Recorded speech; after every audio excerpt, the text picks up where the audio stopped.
Queridos irmãos, queridas irmãs, então esse vídeo de número 309, livro de Sueli Caldas Schubert, Obsessão, Desobsessão, os recursos espíritas. Quer dizer, vamos dizer, as terapêuticas, espíritas. Quanto medicamento há na doutrina dos espíritos à disposição daqueles que desejam e que querem e que aceitam esse medicamento. Então, Sueli continua assim: também deve ser informados previamente, pelo menos em linhas gerais e na medida do possível, de certos dados a respeito do paciente. Nós já comentamos a respeito disso no vídeo anterior, mas até aqui. Tais como quando começou a sofrer o problema da obsessão, como se apresenta, como é um enfermo em seu estado normal, isto é, se é triste, deprimido, de humor instável, revoltado. Isso é necessário. Isso é um atendimento fraterno. O atendente fraterno, uma vez na casa espírita, o atendente fraterno, ele faz todas essas perguntas ao paciente e aos familiares. Quando foi que teve início esse processo obsessivo em você? O ano passado. Mas você se lembra o que desencadeou esse transtorno obsessivo? Porque existe um desencadeamento, gente.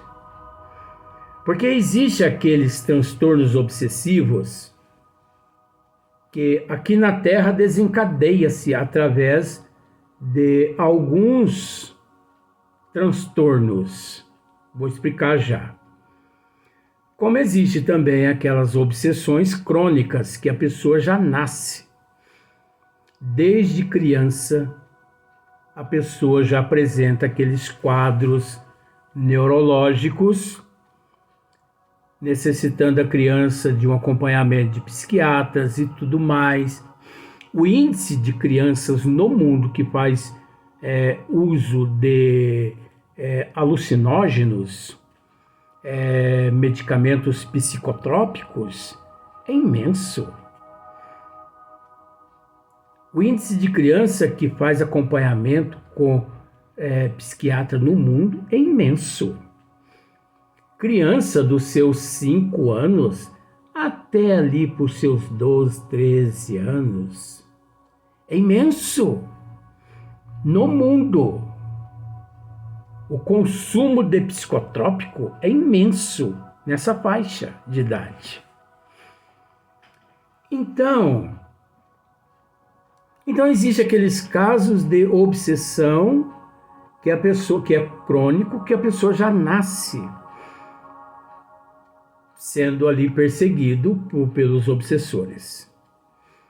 Agora, existe também aqueles casos que, vejamos, a doutrina dos espíritos mesmo nos esclarece. Por exemplo, existe obsessão que tem início a partir desses fatores. Olha só para você ver. Você perde um emprego. Então você fica totalmente desequilibrado ou desequilibrado emocionalmente e psicologicamente. Você tem o direito de permanecer desestruturado ou desestruturada emocionalmente, psicologicamente, até 6 meses. Por causa que você foi mandado embora do emprego. Mas não permita mais que 6 meses.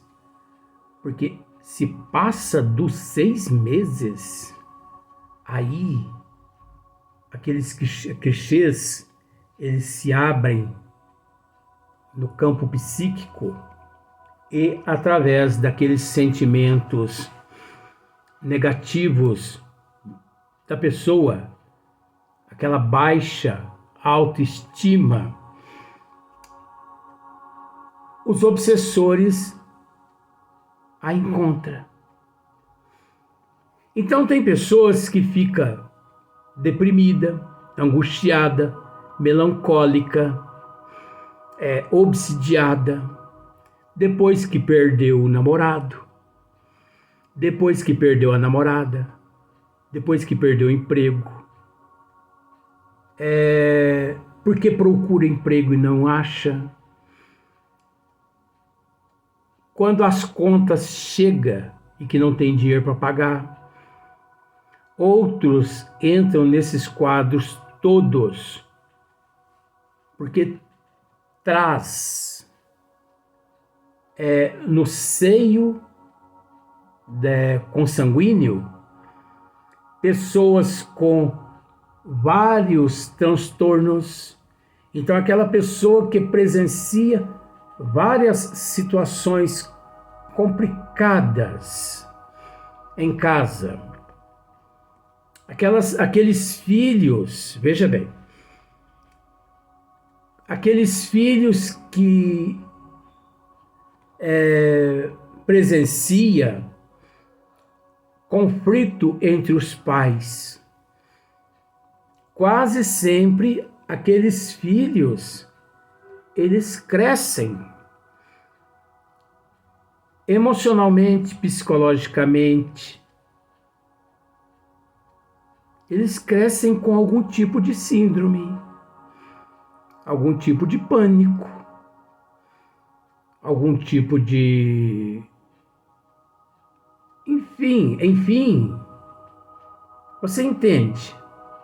Eu estou procurando algum termo aqui para poder não parecer que eu estou querendo afetar isso, afetar aquilo. Não.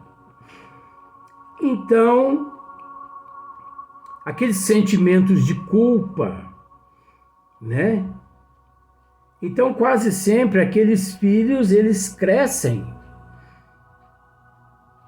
com aquilo na mente. E eles nunca que esquecem aquilo. Mas é interessante. Eles nunca que esquecem até que encontre a doutrina dos espíritos. Porque ao encontrar a doutrina dos espíritos, eles deparam com as terapêuticas espíritas, com os recursos espíritas. Então eles são consolados pela lei de causa, efeito, ação e reação, onde a doutrina dos espíritos remonta às causas, onde eles aprendem que nada acontece por acaso e que tinha que ser daquela forma, não necessariamente, mas que não deixa de ser uma prova e uma expiação a cada qual, para que cada qual trabalhe superando aquelas cargas negativas.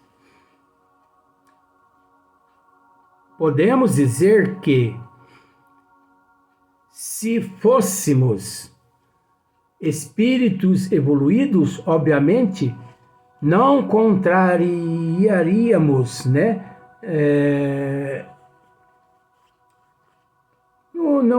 Jamais, né? Que absorveríamos aquelas situações. Mas nós não somos seres evoluídos. Nós somos seres em processo de evolução. Por isso, contraímos sim. Porque nós não somos perfeitos. Perfeito é Deus. E outra, na família que ali nos encontramos, todos nós ali nos encontramos em processo de lapidação. É uma prova, é uma expiação para todo mundo. Então tem pessoas que entram em melancolia, ansiedade, angústia, depressão.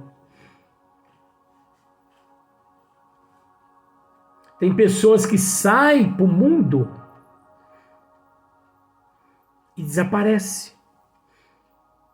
Tem pessoas que não aguentam e se matam. Como se fosse a solução. Não é a solução, mas a pessoa não quer nem saber. Entra naquele desespero, aquele pânico. Tem depressão, angústia, melancolia, ansiedade, excesso de medicamentos no organismo. De repente você necessita tomar uma fórmula de um medicamento e aquela fórmula é muito forte, ela atua no teu metabolismo, no teu sistema endócrino e te desestrutura emocionalmente e psicologicamente. Você entra num estado de depressão. Então, 60% das depressões não tem nada a ver com obsessor. Mas é bom ficar sabendo que, se o paciente nada fizer para sair daquele quadro de depressão, perdurando por mais de 6 meses, aquele quadro de ansiedade, angústia, melancolia e depressão, proveniente desses quadros que acabamos de citar, os obsessores podem se fazer presentes sim ali. Depressivo, obsidiado por obsessor. Olha para você ver que situação. Então,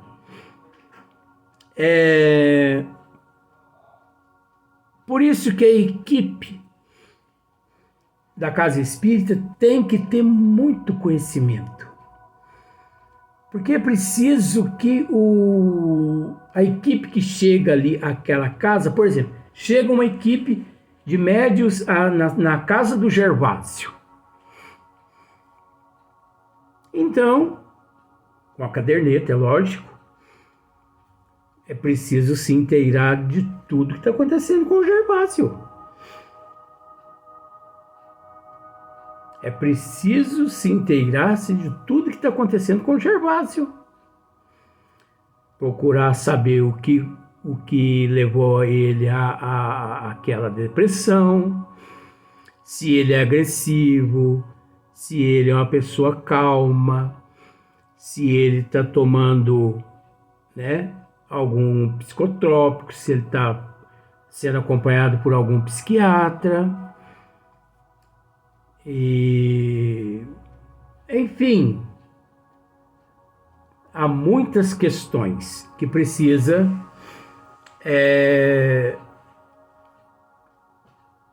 há muitas questões que precisam ser levantadas naquele momento ali. Não é assim, chegar, aplicar o passe, bye, pronto, não. Então veja bem, revoltado, impressionável, etc. Como a família reage ao problema do obsidiado? Por exemplo, o Gervásio faz parte da tua família.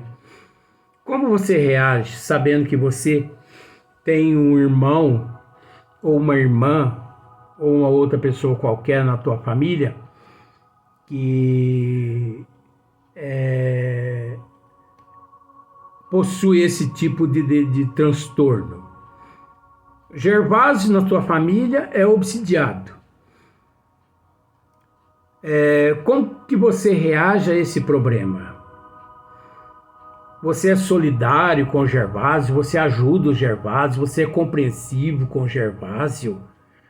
Você aceita o Gervásio como ele é?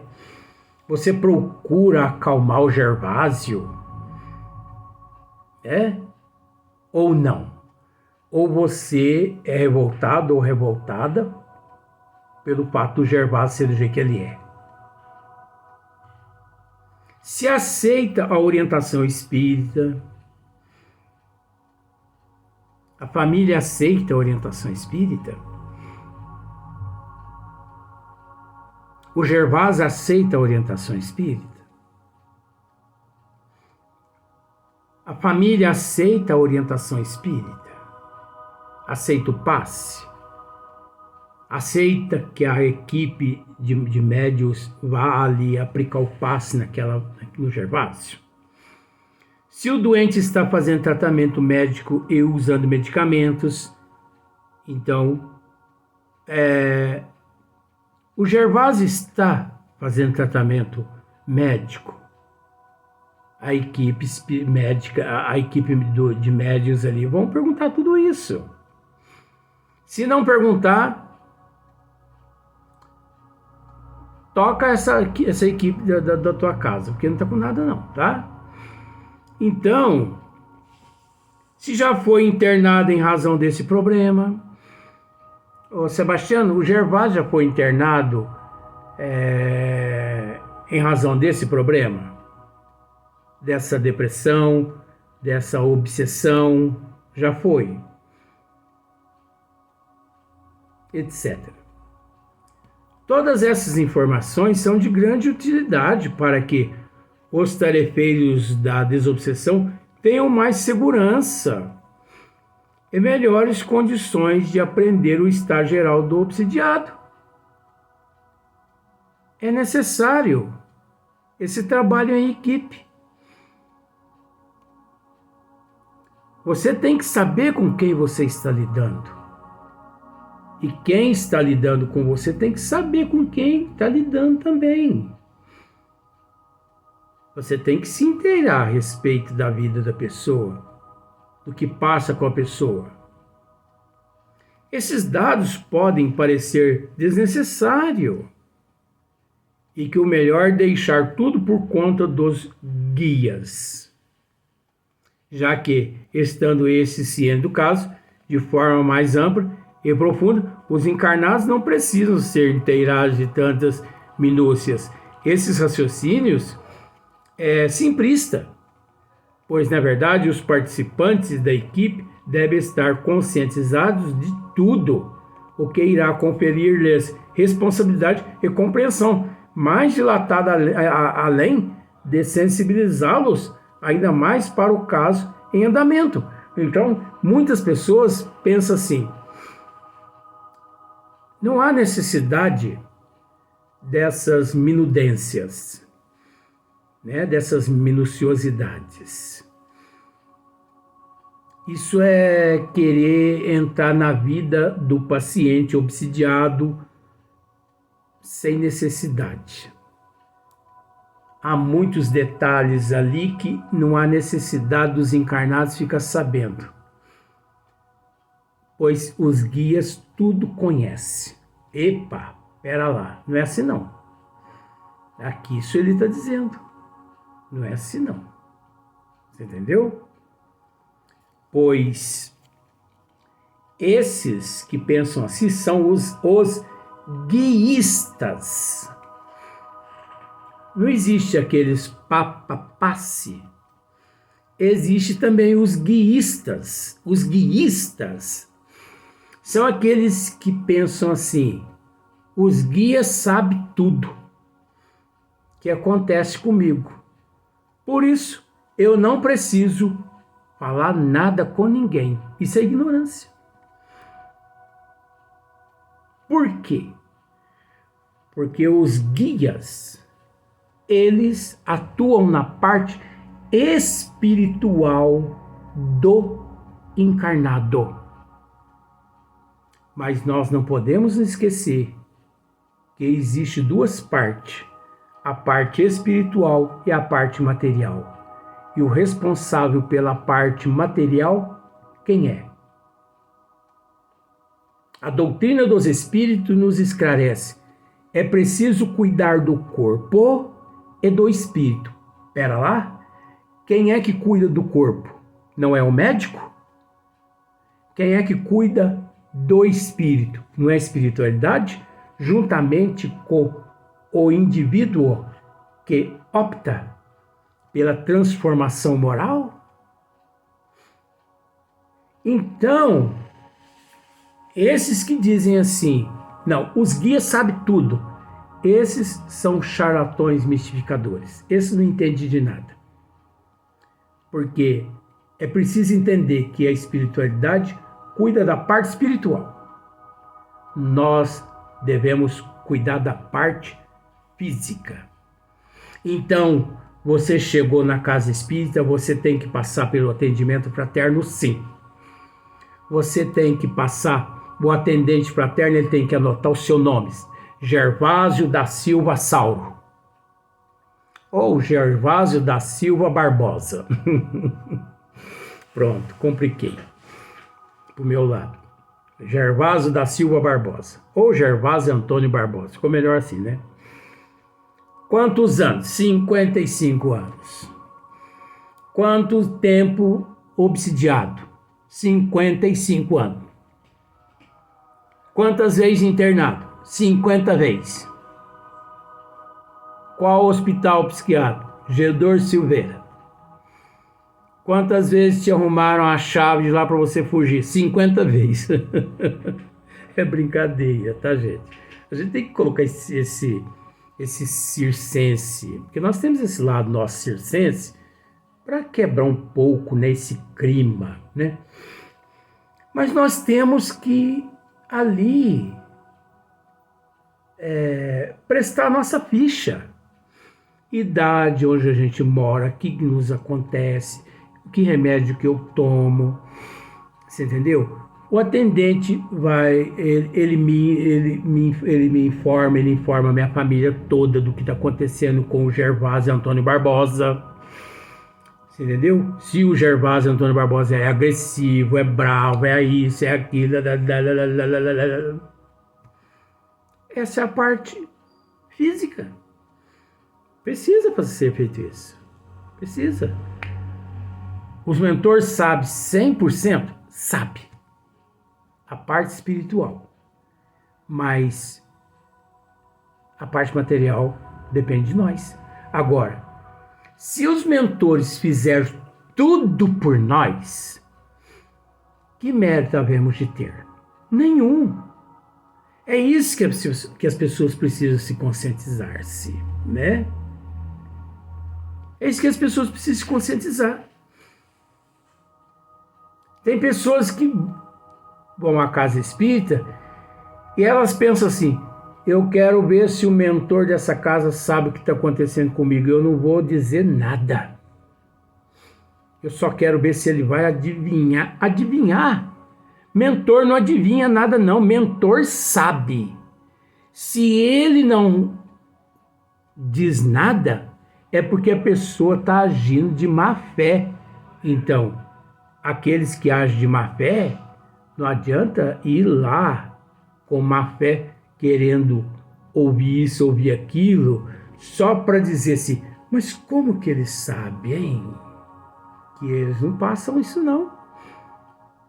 Os mentores verdadeiros, eles não trabalham dessa forma. Agora o charlatão, charlatão, se você for numa casa onde é pseudo-espírita, charlatanismo, hipócritas, você entendeu? Se você for numa casa meia boca, ali eles te informam tudo, até os números da Mega Sena, se você pedir. Eles te informam quantos namorados você ainda vai ter pela frente, se você vai casar, se você vai se separar, se teu marido está te traindo, se a tua mulher está te traindo. Olha o que eles se preocupam com isso. Agora você acha que o professor Eurípides Bezerra de Menezes, esses espíritos, eles se preocupam com isso? Isso não faz parte do caráter desses espíritos, não.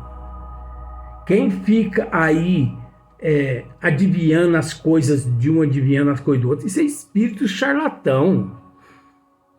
Mas é preciso dizer que muitos médiuns, né, permitem que esses charlatões, através deles, ajam dessa forma. São aqueles médios que gostam de aparecer, gostam de fazer gracinha, entendeu? Aqueles médios que gostam de flash, de câmeras fotográficas e que não podem ver um microfone que já estão dando entrevista. Você entendeu? Como aqui no Brasil tem médios psicógrafos que famosos não podem desencarnar, que uma semana depois o famoso já está psicografando através deles. E depois eles são convidados aí em programa de televisão para poder esclarecer a respeito daquela psicografia. Médios que estão em busca da fama aqui na Terra. Esses depois caem num panto se chafurdando de uma tal forma que você nem imagina. Então não buscou na Terra, encontrou na Terra. Então é preciso sim que a equipe mediúnica ali, a equipe dos médios, é preciso sim que eles se inteirem a respeito de todos esses fatores, sim, mediante esses casos de grande necessidade. Vamos para o próximo vídeo, mas no próximo dia.